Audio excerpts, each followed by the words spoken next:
Hello everyone, good day. We're coming to you live from the Ministry of Education, Cornwall Street, Science and Technology Building. This is the Oecs Pearl Chit Chat, and we'll be warming ourselves and getting the information across to you as to the program for educational advancement and relevant learning, Oecs Pearl, as we said. And there's a lot to tell you about this program. It's going to affect across the board in the education sector. And for this, we're going to be joined by some special guests today to talk about the area of we're dealing with. There's several components, of course, but the special education needs component of Pearl is what we're going to be talking about. There's a lot to digest, a lot to pronounce, really. And the components, as we said, are many, at least 4. And under those components, we have activities. And all of that is a lot of jargon, and it will require some explanation. That is why we are having a chit chat. And joining us today to discuss some of those topics, ideas, and issues are the Oecs Pearl National Coordinator. Are you a student, a parent, a carer, Christian, or an educator? Are you a healthcare professional or a community coordinator member? of special ed, We need your perspective Pearl on National special Focal education Point needs. for the, Participate special in the education countrywide survey needs. as part of the This is Timothy. Oecs And program of for course we have educational special advancement and education relevant learning. officer and Oecs teacher, Pearl. The information Naomi gathered Abraham. on children with special needs Ladies, will inform one a plan gentleman of on the action panel, to support and their your humble learning, host, including Raymond Henderson. purchasing assistive Okay, let's devices start in with some you, countries. Mrs. The Oecs Sharon Pearl White Special Christian, Education Needs Survey National is available Coordinator, from September Pearl. 19 to Explain the October 12, acronym already, Program 2022. for If Educational you are Advancement contacted for the and survey, Relevant be sure to Learning participate. for the OECS. Donate 10 minutes of And your the time to this enhancing venture. quality Help and us equity also to locate in children education. with special needs who are not Let's in have a school. little Contact explanation the on Special all of Education this. Office of your What's local going on? Ministry of But Education specifically, today. what is this Let's help project every about? learner As succeed. you've indicated, the Oecs Pearl is a program headed by the Oecs, and we have quite a few countries who are part of that, obviously, the Oecs member states. And we are basically working along the Ministry of Education to ensure that various programs are implemented.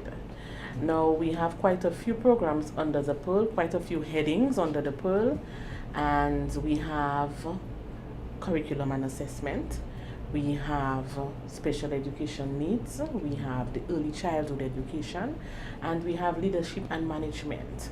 These are 4 of the programs that are headed under the Pearl. Now today we are here basically to focus on special education needs. We have a special education needs survey which is coming up very shortly, hopefully by next week, from next week. And we would like to sensitize the public as to the importance of special education within our school system and the importance that we need to play as it relates to appreciating our students who not only have disabilities but also those who are on the other end of the stream who are extremely bright. So basically today's program is about educating the public on the special education needs and the survey. Of course, you have a series of activities, a schedule of activities coming up. Yes, there are a few activities coming up, and I will leave that to Mrs. Timothy to deal with. But the most important thing that we are looking at now is the needs survey, which is coming up from next week. Okay, so we'll go straight to Mrs. Timothy. Welcome again to Education Oecs Pearl. Oecs Pearl Chit Chat. Like I said, it's a mouthful, and we will get it out eventually. Yes. Mrs. Timothy, you're the Special Education National Focal Point. Like I said, lots of words to put together, but we'll get it. Just be patient with me, and we'll get it over. The Special Education Needs Survey is what you're working on. This is what's up front now. Started since Monday. Give us a little more detail. Okay, as Ms. Christian has already pointed out, one of the components under the Pearl project has to do with special education. And the intention is to improve services for our children with special needs and to also enhance teacher professional development. And so one of the activities under these to achieve these goals is to conduct a national child disability and special needs survey. Now that survey was launched by the Oecs on Monday, that is September 19th. And so we have already put things in place to get that survey going as soon as possible. And the intention of what we are doing here today is to sensitize the public about the importance of the survey and what we are hoping to achieve. Because at the end of the survey, when we have already gotten our results, we are hoping that from that we can identify areas of need, for example, teacher training, and also assistive devices that students need to support them at the school level. Okay, so there's some activities that are under this survey. So informing training. The survey that you're doing is looking to inform training. Teacher training, yes. Teacher training. A little more on this, elaborate a little more on the teacher training. Okay, well, the intention is, that is why we have the survey. So after you have collected all your data, it's going to show the gaps. And one of the gaps we already know that we have is having trained teachers at the school level, teachers who are trained in special education. And so at the end of it, the results will really emphasize the gaps that are there. And so a teacher training program will be put in place. And that teacher training program will come on probably sometime in, I think, the next year, probably September 23. Okay, but the results of the survey will inform the teacher training, what direction it's going to take. You'll also be looking at the tools needed in the classroom. Right, and also for the special children, usually to provide the required support, you may need different assistive tools. For example, if you have a child who is visually impaired, you may need to have a software on the computer that would probably speak to the child. If you have probably a child who is with autism, and maybe the child needs to calm down, there are some things like a weighted blanket that you can put over that child that will assist the child to calm down. So there are a number of different tools that can be used. And so when you have identified through the survey the children with special needs, what their needs are, then we can move into getting the assistive devices. You also, we're keeping with you for a bit. You also have this community sensitization part. Why is that important? Right. There is also under the special ed component, there is also a community sensitization awareness program. And the intention of that is to, as the name says, is to make the general public be more aware of special educational needs. What does it entail? What does it mean? What are the different categories of special needs and so on? So that is, and we think, even now in 2022 that although people are, the perception is better than it was a few years ago, but there are still lots of people who do not understand what special education and children with special needs is about. Naomi Abraham, we haven't forgotten you. You've listened to what has been said so far. Does that comfort you as a special education officer? Yes, it does, because we need all the help that we can get.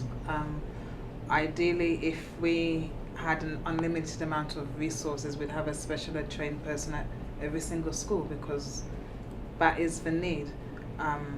So that's what we're aiming for in the long term. So this is really great. This will help us to reach that goal. What has your experience been so far? Doing just that, the education, special education teaching and experience? It's been good. It's been quite positive. So I work in the North District, Yeah. and I support the schools there, and the need varies. Sometimes it's a specific child who may have a behavioural issue. Sometimes it's a educational issue, so I'll do an intervention. And schools are quite supportive of, the training or the information or the support which I give. I touch base with them so that, I don't just say, okay, do this, and then leave them to it. I touch base with them, we can review, revise, and it's an ongoing process. Okay, but let's get back to the national coordinator. You have a target, you have an audience. Well chosen, I anticipate. Yes, well, all the lines have been provided by the OECS in terms of the number of schools, number of parents, number of community persons, and all the stakeholders who had to be interviewed. These have been outlined. Mrs. Timothy can give some more detail on that as you go to her. But we are just hoping that the public will be open and they will welcome, especially those who are going around. From house to house and at the various schools, and so we really want them to be open to allow us to get that data from them, because special education is something that, like Mrs. Timothy said, many times we don't understand it, and sometimes we tend to shy away from it. And I am really hoping that with this survey we can really look at our children's population to really have an idea as to how many students need help who maybe are not actually receiving the help. Or maybe there are some parents who tend to prefer to keep their students at home because they feel ashamed that they have a student with that specific need. But we need to let them understand that, every child is gifted, every child is beautiful. So every child who needs the help is there for them. So we really are hoping that this survey will allow us to reach those who have not yet been reached. Okay, so the specifics, Mrs. Timothy, target the audience of the survey, schools. Yes, so the survey is going to target a number of different stakeholders because we want as many people from the public as possible to participate. And so there are 7 different groups that have been targeted.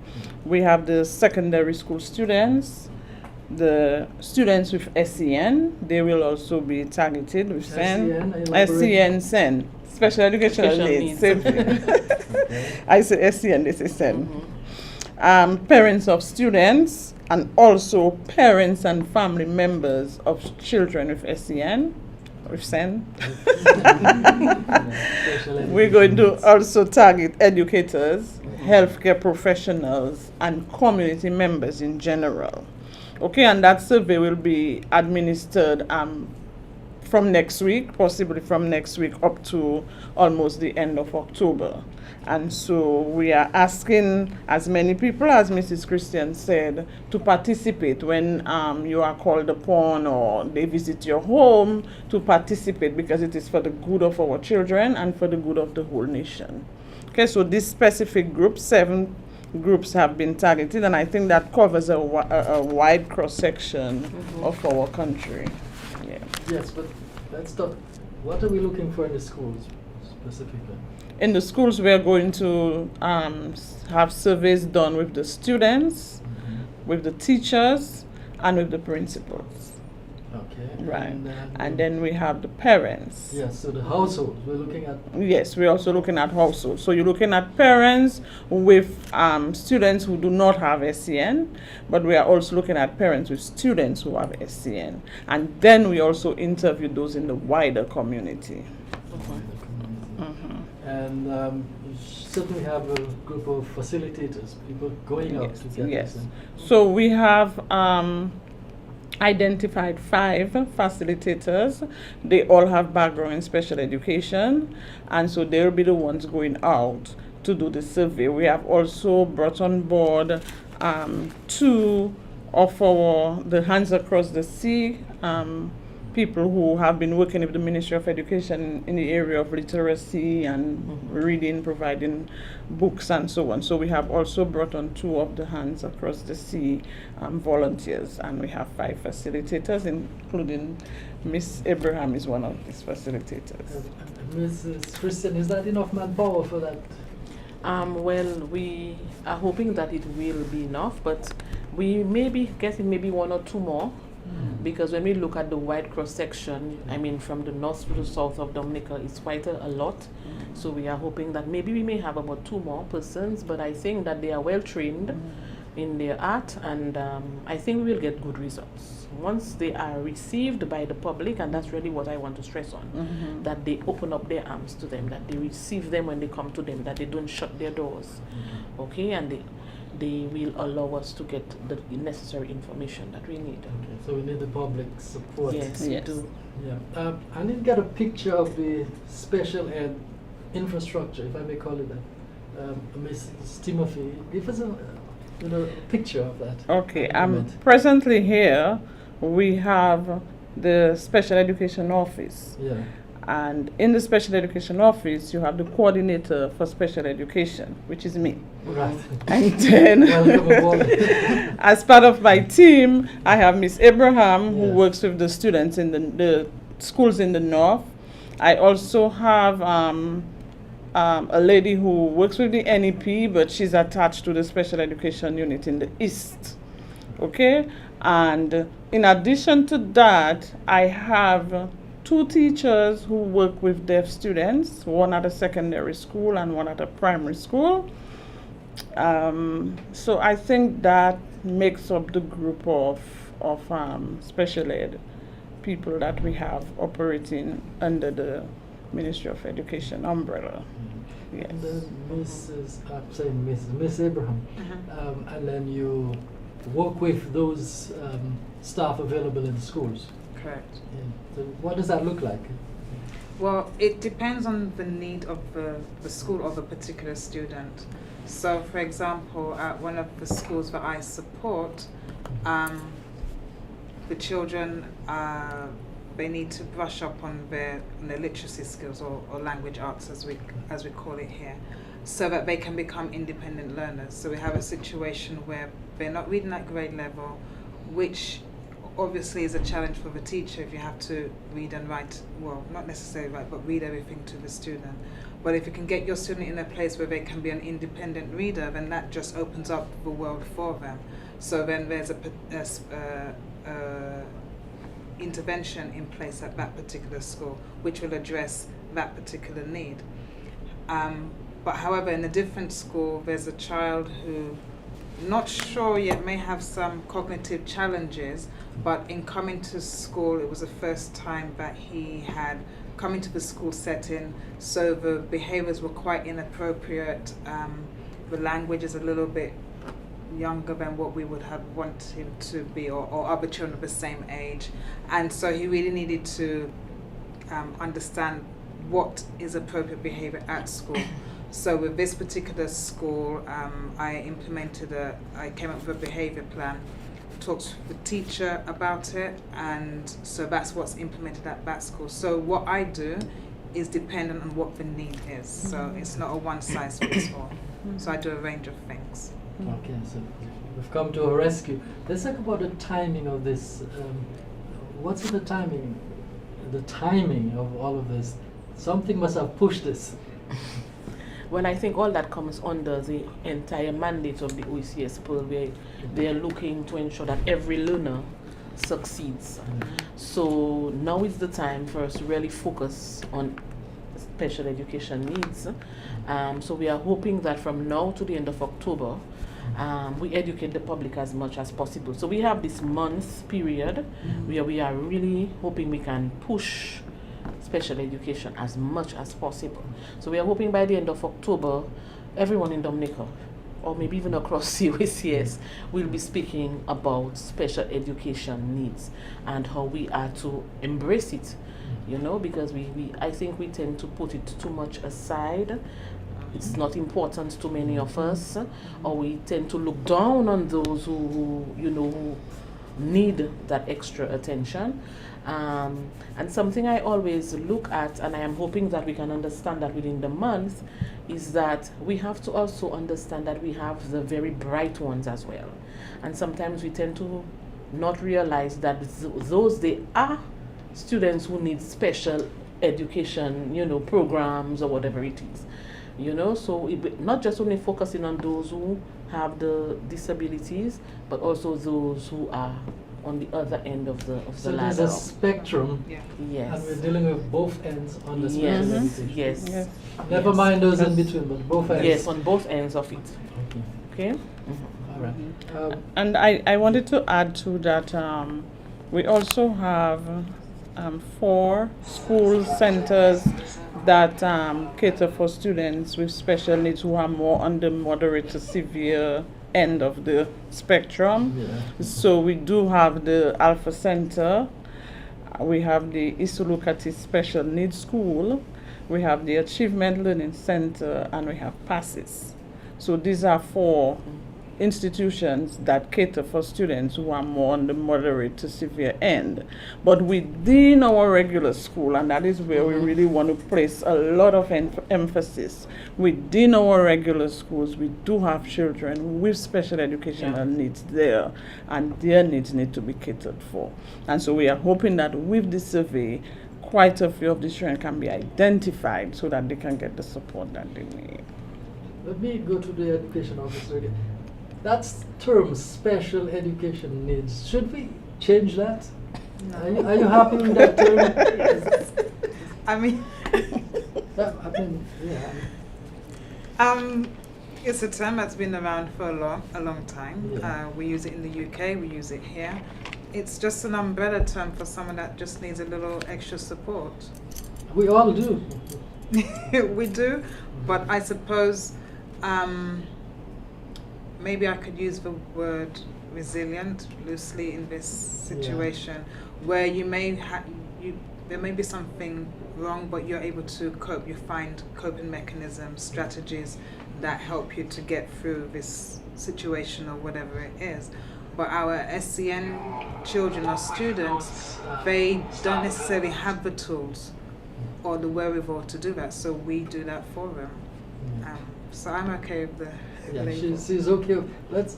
I'm going to throw this at you, Mrs. Timothy. Who benefits from the special ed program? Children who have special educational needs. I've told you this is all of us. Okay, so you find there are students who will have learning difficulties or disabilities, and for them to perform at the regular school Yes. or even at the special institutions, they require that extra support. Okay, so you have children who come to school and they can access the curriculum with no problem. Right. But there are those who cannot access it without support. And so there must be modification, there must be accommodation made for them to get them up to the level of where we want them to be, or even to the level of the other students. Okay. So if I could just Sure. interject, we were having a conversation the other day about equality and equity. So equality is giving every child what they need, a classroom, a teacher, the curriculum. But equity is about giving each child what they actually need to be able to succeed, which is not the same for every single child. So you level the playing field a lot more if every child has equity. Yeah. Yes. And that's what we aim to do. Yeah. So a good teacher meets every student at their level. Right. That's what we're getting at. Uh-huh. That's what we're getting at. Every level. There must be some compassion involved with that. How much compassion is involved at the per level? There is a lot of support, and there obviously is a lot of compassion, because this is something that is close to our hearts within the Caribbean, within the OECS, and we are really, really hoping that we can just reach everyone. You know, we really want these students who need that special attention to really benefit from what we have to offer. We no longer want them to be hidden. We no longer want them to be hidden, and too often we have been hiding them. You'll have to So- explain this. When We I say don't want them we don't hidden. want them hidden, Yes. because they need us. Okay, so that is one of the reasons for the special education needs a survey, so that we can see those students who actually need to be out there. I mean, we have students who are hidden, like I said, at home, Literally. literally hidden. and parents don't want them to go outside. They don't want the neighbors to see that this child maybe has is probably hearing impaired, or may not be able to walk, or not Has be a able to deformity. function, has a deformity or so forth. So we want them to realize that these are also children. These are children that we should love. Okay, we should, appreciate as well, because God has a plan for every child. Okay, and these children are special in their own right. On that compassionate theme, Mrs. Timothy, we don't want them hidden. What is your experience? One of my experiences really is a lot of times parents are in denial, and so because they are in denial, it's difficult to get through to them, to get them to understand that your child has a special educational need and that support is being offered. And because there are probably attitudinal barriers and stigmatization, it causes the parents to feel that they need to keep the children home, hide them away from the public, because it's like it's pointing to some probably error on their part or weakness on their part. That's why the child is like that. But we want to eliminate that kind of stigma, eliminate that kind of barrier, and let parents realize, the more that you have your child out in the open, your child is at school, you can advocate for that child, and advocacy is the best way to go, especially for our parents, because when you advocate, you get things done. So we want the parents to understand that you are not in it alone. There are others like your child, and so you have to find the best help, the best support that you can find for your child. And if it's offered, then you take a hold of it. Ms. Abraham, how does that work out in your area? It's challenging to try and help the parent to understand, especially when they are in denial. But I'll give an example of something that happened a few years ago with a particular school that I was working with, and there was a particular child who I felt should have been at a different school. But the school had already approached the parent about sending their child to that school, and they were in denial. No, my child will be fine. It's almost as if they feel one day, my child will just be quote unquote normal or neurotypical, as we would say. And so I spoke with the mum and I said, look, this is what I've observed. I know a place that would be much better suited for your child. And she was a bit resistant, but then I asked her a question. I said, well, how long has your child been at this particular school? And she told me. I said, well, what do you think is going to change now if he stays here that amount of time extra? And she looked at me and she said, okay, I'll give it a try. And so now, I don't know how many years ago that was, but every time she sees me, she's like, oh, Miss Abraham, thank you, he's doing so well. And so we have to try to find a way to get them to see, not from their lens, but their child's lens, because the more they keep them back, is the less time that this child or this young person has to learn the skills which they need to function, even if it just means being able to feed themselves. Talk a little more about some of the successes you've witnessed in the special education program. Some of the successes, are there any more? She's given us some lovely... Yes, I mean, what she has spoken about, she gave one example, and I mean, we see that being repeated over and over and over. You recommend the child for a particular school, especially if it's a special school, and the parent is resistant. But when they do send the child to that school, they come back to thank you and say, no, I can see progress. Okay, because if they are at the regular school, the curriculum is way above them. So there is no progress. But they go to that school and they are being worked with at their level. And you see progress every day. And for a special child, any little progress is progress. Okay, it's considered progress. And we have seen some of our children with special needs succeed. I want to, probably we are not really calling names, but I will. I want to speak especially of this hearing impaired student from the Kalinago space. Kalinago space. Yes, and he went on to high school and was able to be successful at a number of CXC subjects.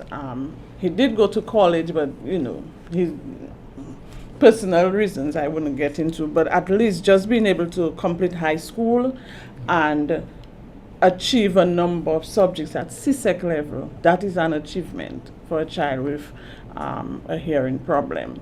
And it was difficult for him, but he had an assistant, and that assistant followed him into college. So he did enter college, almost completed college.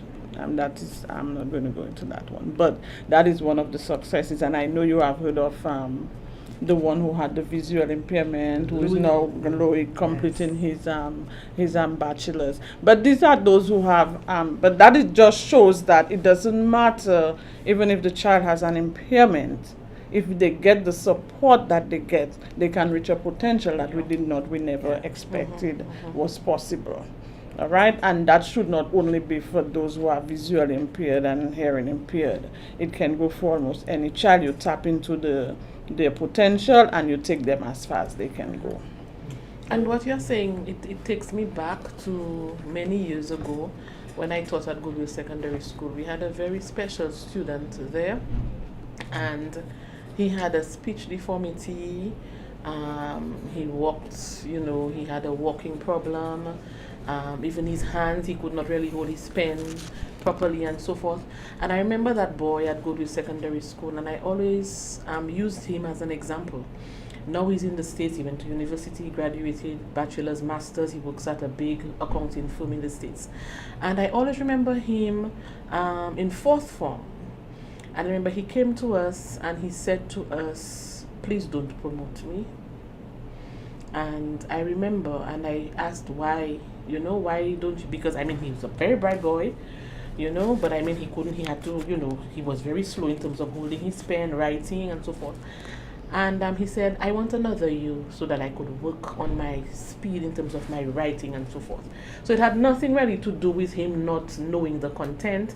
He felt he was not ready because in CXC you need, you need the speed. And I remember there was a teacher who worked with him in the afternoons. She worked with him every day. And that boy came out with 4 or 5 subjects, including a one in accounts. And then he went on, he got assistance, he went to the States. Right now he's working at a big, accounting firm in the States. And every time I think about it, I said, that is a success story.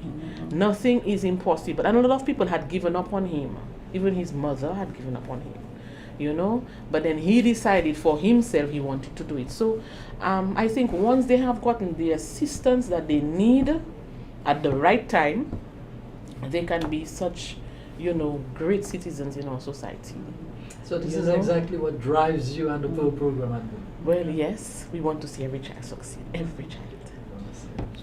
Okay, so this project is big. There's a lot of administrative stuff that we can discuss. We're giving a human face to it as we speak, But let's take a break and we come back and we can iron out some of those administrative things, but we also want to touch the general public and get that message across that they're very special, not just special kids, meaning they can help themselves. And we really want to move this part of the education sector forward. So stay with us. This is Pearl Chit Chat, and it's quite a broad audience. We're available on the Facebook page and YouTube. And Our YouTube channel. and on YouTube channel. So quite a few of us. We're happy you could join us. Stay tuned. We'll be back in just a moment.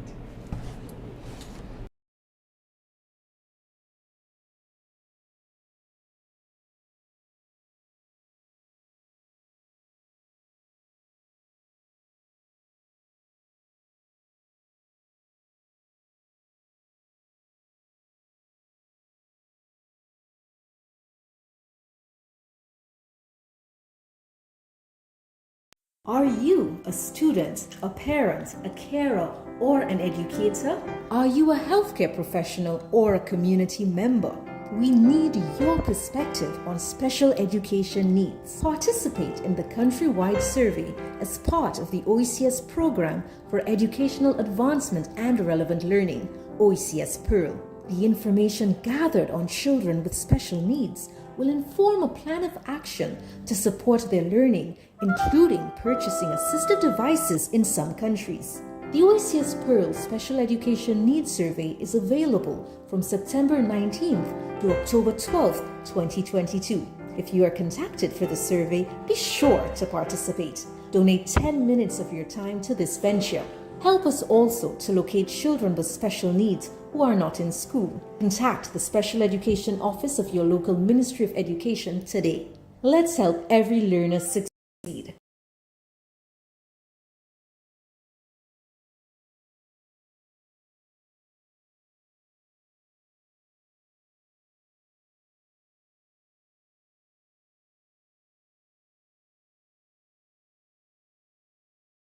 OECS Pearl Chit Chat. This is Dominica's contribution to the wider discussion. I'm your host, Raymond Henderson, and we're continuing the discussion with the focal point for Dominica, Mrs. Timothy, and the Special Education Officer, Ms. Abraham. And again, we're just sensitizing the public on the topic of special education. We've established that it is a spectrum. There are very bright students who require special assistance, and the very challenged students who need even more assistance. And in between, we have to be sensitive, meet the students where they are. Okay, so there's a lot going on. We've started the survey, which is what we wanted to push. We're expecting to be knocking on the doors of schools and homes. Yeah. And so where we at with this at the moment, Mrs. Timothy? Well, at the moment, the survey has already been launched. It was launched on Monday, I think, with a press release from the OECS. We have already met with our facilitators and discussed what the survey is all about and what it entails. We have already identified the schools and the different samples of stakeholders who will be interviewed.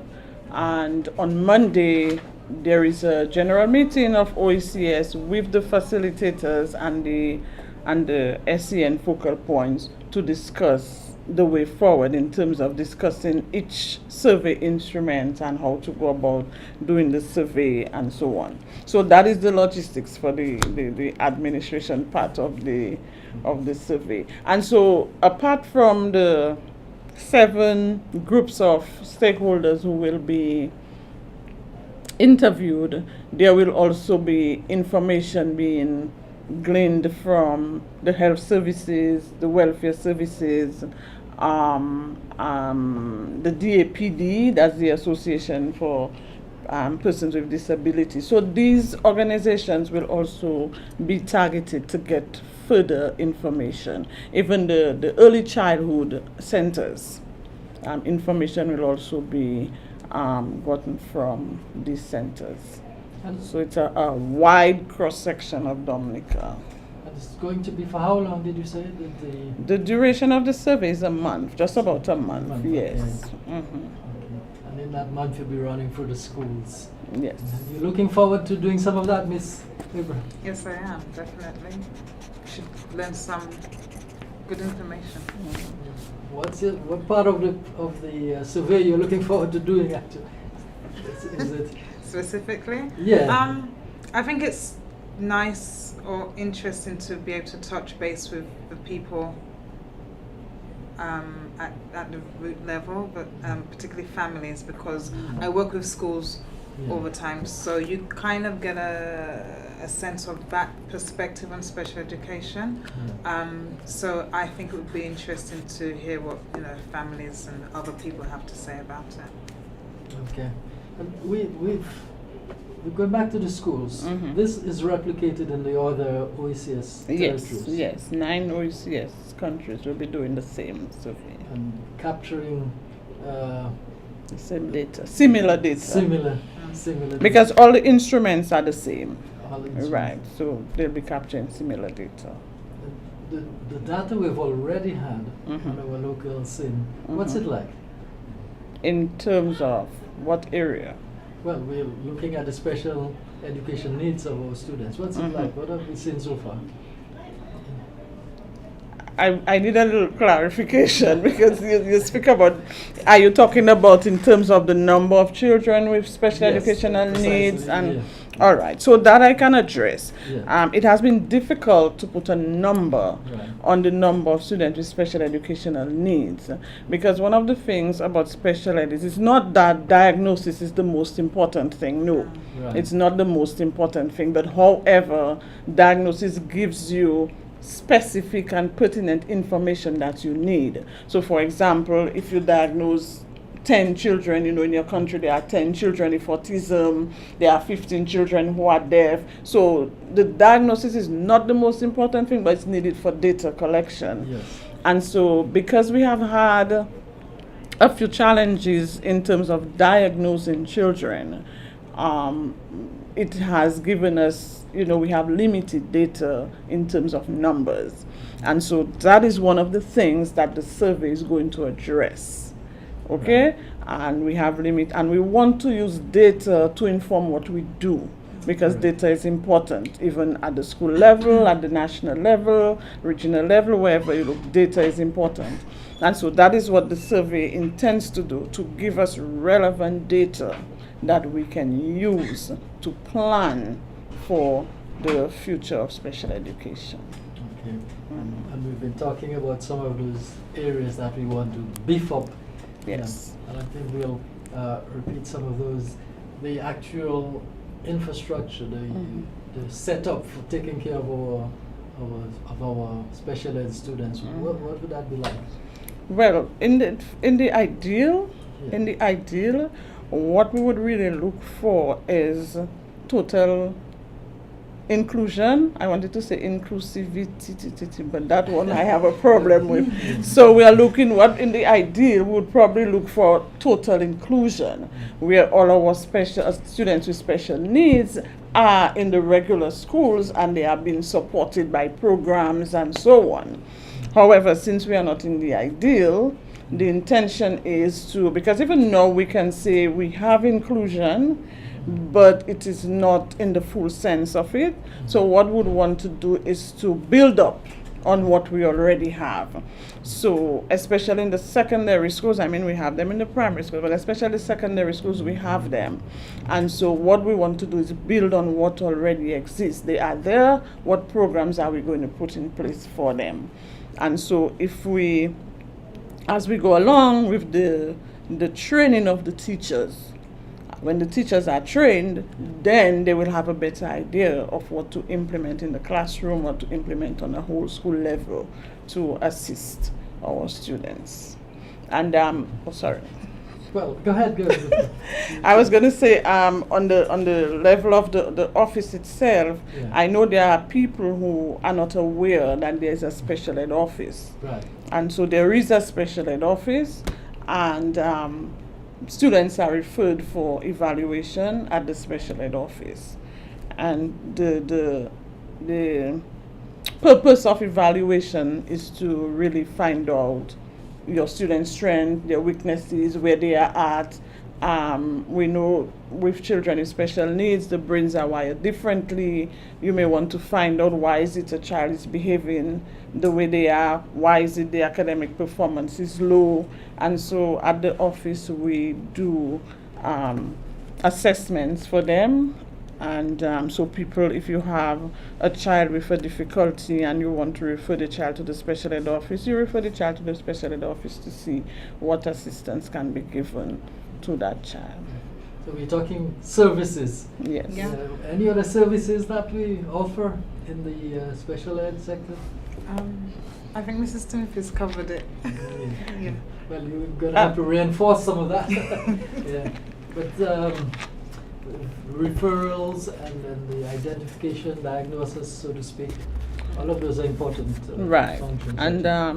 And we do another aim of the Ministry of Education is to provide support services, and so that again would fall under training. So the in the future, what we are looking for in the very near future is to ensure that we have trained personnel who can give support services to the students. I am a speech and language therapist. However, I'm the coordinator of special education, so I can give support for speech and language difficulties, but there's a limit to that. And so we need, what we need is further more trained personnel that can provide the support services. And that is where we aim to go. That is where we aim to go. That is what we are looking at for the future. Let's repeat some of the services that we offer in the special ed. You've mentioned speech And language therapy. Speech and language therapy, that's one. Mm-hmm. And we also, we have the teachers who go out to the schools and they provide one-on-one support. That is Miss Abraham and Miss John Hope. They provide one-on-one support. That's one-on-one support to the teachers at the schools. Or training of trainers, or so to speak. Well, they do training. They do training of if a school has a need and approach them, then they offer training. We have also done a number of workshops in different areas in regard to special education. Recently, what we introduced at the schools, we introduced the peripheral process and a process of progress monitoring. And what that would entail is, having identified your student at risk or your student with a special need, you would put at the school level, you would put a team in place who would brainstorm as to what is the best way to approach that student's need. And you implement whatever remediation program or support program that you think would help that child, and you monitor that progress to see whether there is improvement in the child's performance. And the schools have been provided with a guide and with another text that they can use to assist them in that program. And we hope that they will take it on and run with it and, use it to support the students at their school. Let's talk about persons who want to participate in that process, who would want to help with not just the survey for now, but in that field, special education. Well, anybody who has training in special education and want to provide assistance is always welcome. It's always welcome. So they would they would have to contact me and we can have a discussion as to what is the best way. Presently, we have a Peace Corps volunteer who has joined us, and she's going to be working with the special ed unit for this school year. She's going to give specific support to the Roseau Primary School, who has a special education class there, and also the Alpha Center. But she's also going to work along with me that we can put together different programs and practices that can be used at the schools and at the special schools too. Now this is in the Roseau catchment area. Well, no.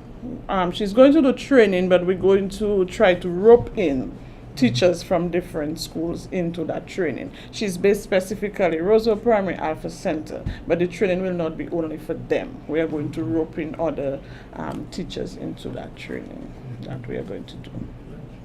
If I may ask, how are we reaching out to those outer districts, Miss Abraham?